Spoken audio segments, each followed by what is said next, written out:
Students, welcome to Preeti ma'am classes. Last series में मैंने आपको जो हमारा लास्ट वीडियो था उसके अंदर नेशनलिज्म इन यूरोप हमने हिस्ट्री का चैप्टर कर लिया था।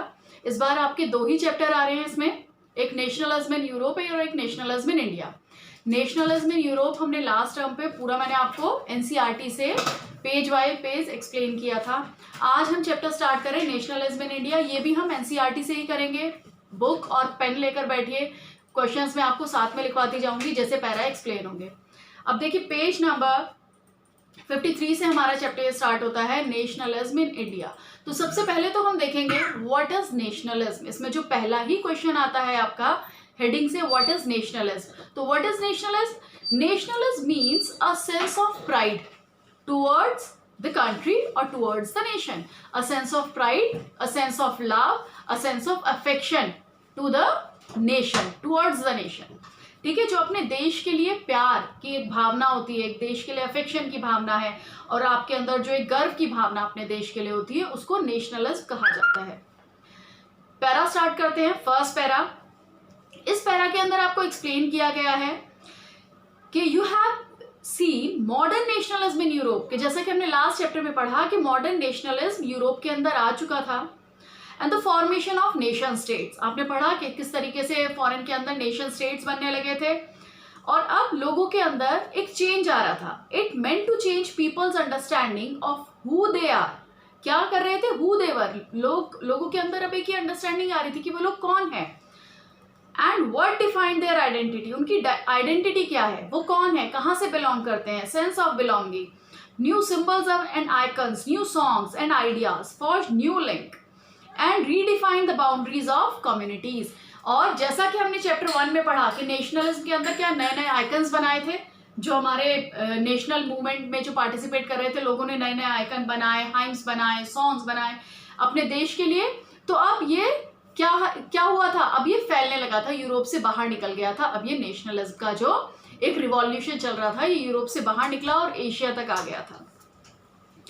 अब इंडिया में क्या था? In India as in Vietnam and many other colonies, the growth of modern nationalism is intimately connected to the anti-colonial movement।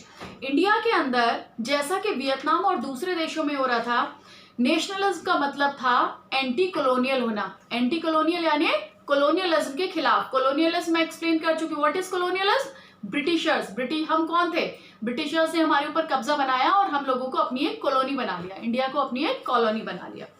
तो ब्रिटिशर्स के खिलाफ नेशनलिज्म का मतलब होता था उनके अगेंस्ट, ब्रिटिशर्स के against.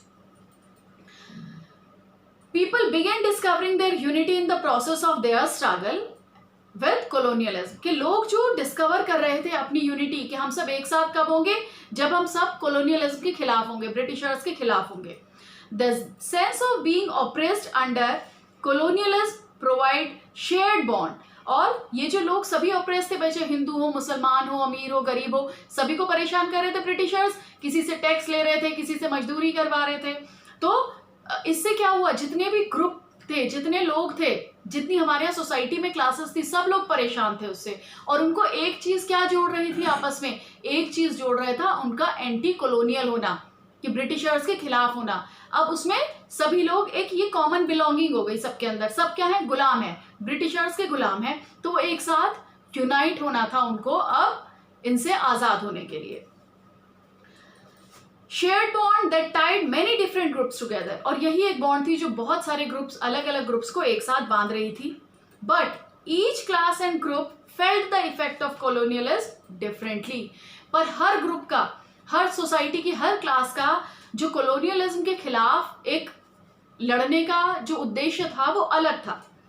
Their experiences were varied, उनके एक्सपीरियंसेस अलग थे। कैसे? जैसे हमने पढ़ा है कि ब्रिटिशर्स क्या करते थे, जैसे हिंदू मुस्लिम दो कम्युनिटी है तो एक कम्युनिटी को फेवर करके और एक कम्युनिटी को उसके अगेंस्ट कर देते थे, यानी डिवाइड एंड रूल की पॉलिसी चलाते थे। तो कुछ लोग उनके फेवर में होते और कुछ लोग उनके अगेंस्ट हो जाते, पर जो फेवर में थे वो भी उनसे आजादी चाहते थे, वो भी तो एक तरह से गुलाम ही थे। पर सबका अपना अपना एक नोशन था, अपना अपना एक खुद का एक अलग आइडिया था कि हमें इनसे आजाद क्यों होना है। Freedom were not always the same, सबका जो एक उद्देश्य था आजाद होने का वो सेम नहीं था। The Congress under Mahatma Gandhi tried to force these groups together, पर कांग्रेस जो महात्मा गांधी के नेतृत्व के अंदर थी वो लगातार ये कोशिश कर रही थी कि जितने भी अलग अलग ग्रुप हैं इकट्ठे हो जाएं, एक साथ आ जाएं एक मूवमेंट के अंदर, और फिर वो ब्रिटिश गवर्नमेंट के खिलाफ कॉन्फ्लिक्ट्स करें, लड़ाई लड़ें। But the unity did not emerge without conflicts. पर जो यूनिटी थी वो कभी भी कॉन्फ्लिक्ट के बिना हो ही नहीं सकती थी। हमारे देश में वैसे ही बहुत डिफरेंट तरह के लोग रहते हैं, अलग जाति है, अलग धर्म है, भाषा अलग है, सबको, कोई अमीर है, गरीब है, कोई बहुत गरीब है, कोई बहुत ज्यादा अमीर है। तो ऐसे सभी लोगों को जिनका रहन सहन का तरीका अलग है, उन सबको एक साथ लाना एक बहुत ही डिफिकल्ट टास्क था महात्मा गांधी के लिए। तो इस पैरा पे बेटा एक इंपॉर्टेंट क्वेश्चन, वैसे बहुत ज्यादा इंपॉर्टेंट नहीं है ये वाला पेज आपका, पर इस पे एक जो इंपॉर्टेंट क्वेश्चन इस पूरे पेज से एक अगर आ सकता है तो वो ये होता है आपका इस पैरा में, how the growth of modern nationalism intimated in India, कि किस तरीके से जो मॉडर्न नेशनलिज्म है वो इंडिया के अंदर शुरू हुआ। इंटीमेट किस तरीके से हुआ, इंटीमेटेड है इंडिया। तो यही एक क्वेश्चन इसके अंदर आता है। नेक्स्ट पैरा देखिए, in an early text book, अब इसमें आपको एक्सप्लेन किया गया है कि जैसे आपने 9th में भी नेशनलिज्म के बारे में पढ़ा है ना, कि फर्स्ट डिकेड्स में क्या हुआ 20th सेंचुरी के अंदर। अब इस चैप्टर के अंदर हम क्या पढ़ेंगे कि जो नेशनलिज्म यूरोप में फैला था उसके बाद 1920s के बाद क्या होता है, किस तरीके से इंडिया में non cooperation movement, civil disobedience movement, Congress ने किस किस तरह से मूवमेंट्स चलाए, महात्मा गांधी ने कैसे मूवमेंट चलाए और लोगों ने किस तरह से इसमें पार्टिसिपेट किया, वो इस चैप्टर के अंदर हम एक्सप्लोर करेंगे कि कैसे नेशनल मूवमेंट्स हमारे आगे बढ़े। तो देखिए नेक्स्ट पेज पर आ जाइए, page number 54, first heading, the first world war, खिलाफत एंड नॉन कॉपरेशन। सबसे पहले तो मैं आपको बता दूं, ये इसमें जो फर्स्ट वर्ल्ड वॉर है आपका, फर्स्ट वर्ल्ड वॉर 28 जुलाई 1914 से 11 नवंबर 1918 तक चला था। इससे हमारे इंडिया का कोई लेना देना तो नहीं था, पर हम ब्रिटिशर्स की कॉलोनी थी, इस वजह से ब्रिटिश ने उसके अंदर पार्टिसिपेट किया। तो हमारे यहाँ से क्या जाया जाता था, हमारे यहाँ से पैसा वहाँ खर्च किया जाता था, हमारे यहाँ से ज़बरदस्ती फोर्स रिक्रूटमेंट होता था, लोगों को ज़बरदस्ती भर्ती की आर्मी में, और जिनको कि यूरोप की ज्योग्राफिकल कंडीशंस में आदत भी नहीं है रहने की, वहाँ पर बहुत ज़्यादा ठंड होती है, बर्फ़ पड़ता है, वहाँ रहने की आदत नहीं है, तभी उन्हें ज़बरदस्ती लड़ाई में झोंक दिया गया। तो किस तरीके से इसमें किया गया ये हम इसके अंदर पढ़ेंगे फर्स्ट वर्ल्ड वॉर का। देखिए जैसे 1918 में मैंने आपको बताया फर्स्ट वर्ल्ड वॉर खत्म हो गई 11 नवंबर को। अब 1919 से हमारा ये चैप्टर स्टार्ट होता है, जो इसके अंदर है कि in 1919 we see the national movement spreading to new areas, कि अब जो नेशनल मूवमेंट था वो नए नए एरियाज में फैल रहा था, इनकॉर्पोरेटिंग न्यू सोशल ग्रुप, कि जो नेशनल मूवमेंट पहले कुछ लोगों, कुछ पढ़े लिखे लोगों तक ही सीमित था, अब वो दूसरे सोसाइटी के ग्रुप्स में, सोशल ग्रुप्स में भी फैल रहा था। And developing new modes of struggle, और नए नए तरीके से लोग स्ट्रगल कर रहे थे इसके अंदर। How do we understand this development, we will read in this chapter. किस तरीके से हम उसको समझेंगे, कैसे पढ़ें, क्या हुआ था।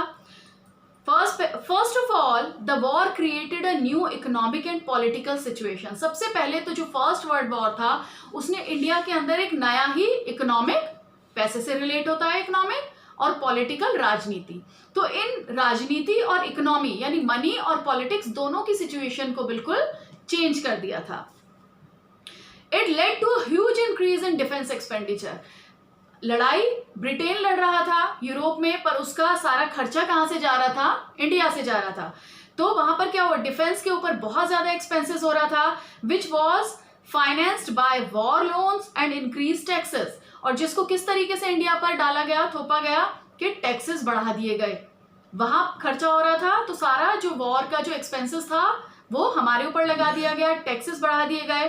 कस्टम ड्यूटीज वर रेज्ड, कस्टम ड्यूटी बढ़ा दी गई, एंड इनकम टैक्स इंट्रोड्यूस्ड, और सबसे पहले 1999 के अंदर ही इनकम टैक्स इंट्रोड्यूस किया गया। Through the war years prices increased, doubling between 1913 and 1918।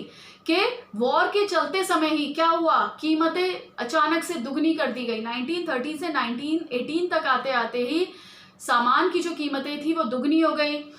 Leading to extreme hardship for the common people, जिसमें कि जो आम जनता थी उसके लिए बहुत ही हार्डशिप भरा, बहुत ही मुश्किलों भरा समय ये था।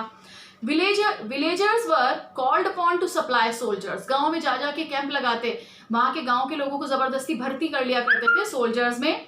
And the forced recruitment in rural areas, और रूरल एरियाज के अंदर फोर्स्ड रिक्रूटमेंट, ये जो वर्ड है फोर्स्ड रिक्रूटमेंट, जब किसी की मर्जी के बिना जबरदस्ती सेना में भर्ती किया और उसको भेज दिया युद्ध के मैदान में, तो इसको फोर्स रिक्रूटमेंट कहते हैं।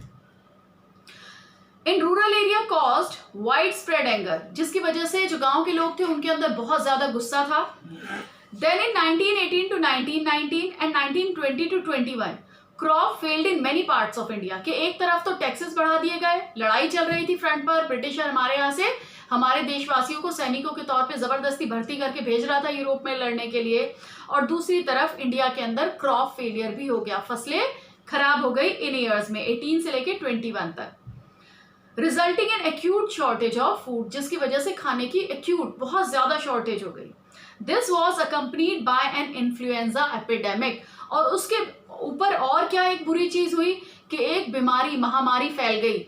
पहले महामारियां फैला करती थी, जैसे अब आप लोग देख रहे हैं कोविड फैला है, हजारों लोग मर जाया करते थे, कोई दवाइयां नहीं होती थी, तो ऐसा ही एक इन्फ्लुएंजा एपिडेमिक उस समय पर फैला।